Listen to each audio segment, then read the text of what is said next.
Well, again, welcome back to our introductions to our reading through the Bible in a year. And we are in the book of Ecclesiastes. Remember, Solomon's personal journal.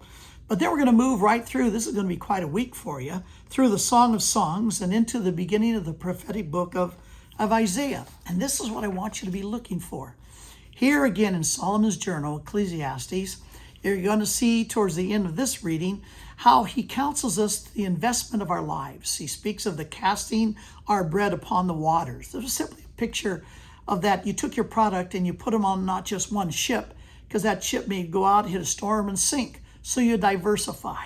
You put your product, anything that you're going to produce, and you diversify it into many ships, because you don't know which ships are going to make it to port, which ones will not. And so what he's talking about is you keep your hand wide open. You just be faithful. Produce. God has created you to create, created you to produce. That's why none of us retire. And the fact is the results, that's always in the hands of God. Whether the things we do, good or bad, end up at port, that's going to be up to God, and we don't worry about that. But then he will conclude this journal with this painful description of aging. Here in chapter 12, I mean, it really is quite depressing, especially at my age. I'm kind of relating to most of it. But the reason he gives that honest description is to remind those who are young to enjoy life while they're young, while you have a body that has a capacity to extract such enjoyment.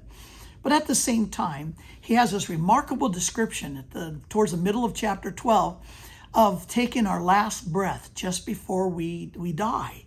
But that's where he talks about the confidence that our spirits return to God, the one who gave us our spirits.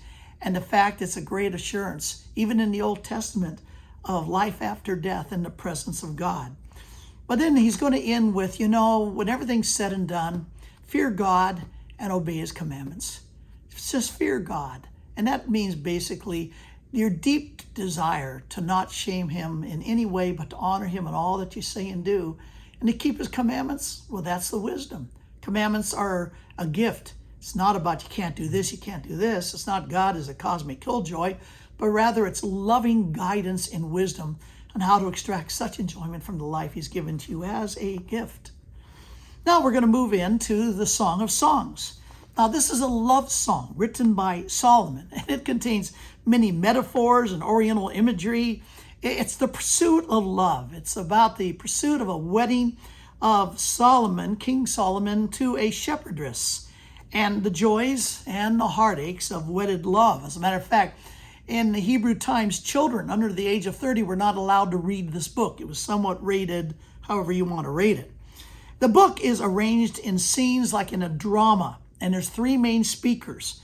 The bride, who's the Shulamite, the king, who is Solomon, and in the chorus, the daughters of Jerusalem. And it works itself out as a play describing the deep intimacy of romantic love. This is the celebration of love for one woman that Solomon has. This is way before he entangles himself with a harem of 140 women later because of politics. And so as you read through this song, read through it a few times. Read it with your wife. Read it with your husband. And spend an evening of romance. Enjoy. Well, now your reading is going to take you into the book of Isaiah. First of the major prophets.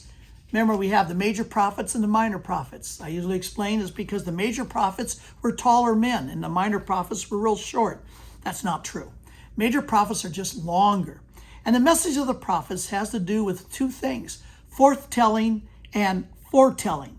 Forthtelling God's message. They just would declare what God wanted the people to know, but also foretelling of the future, of how God would in the future care and engage with his people.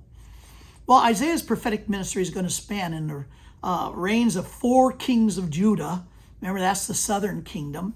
And it's going to cover over 40 years. And the book of Isaiah is interesting because it's a miniature Bible. It's 66 chapters, like there's 66 chapters in the Bible. First 39 chapters are just like the 39 chapters of the Old Testament, filled with judgment and warnings upon immoral and idolatrous men. In other words, remember, God's already brought judgment upon the northern kingdom with all their evil kings, and he used Assyria to take them into exile. But now this is a warning to Judah, down south, the southern kingdom. because Judah has sinned. The surrounding nations have sinned. The whole earth has sinned. But the last 27 chapters, just like the 27 chapters or 27 books of the New Testament, declares the hope and restoration and a coming Messiah. It's like a miniature Bible. Well, after the northern kingdom of Israel's demise in 722 BC, Judah is being warned of the same judgment. But this judgment is not going to come from Assyria, but rather it's going to come in the future from Babylon. But we'll pick up what's going to go on with Isaiah in our next week's reading. But stay faithful.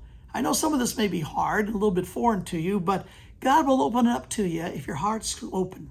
So be a faithful servant so you don't be ashamed of yourself, rightly dividing the word of truth. We'll see you next week.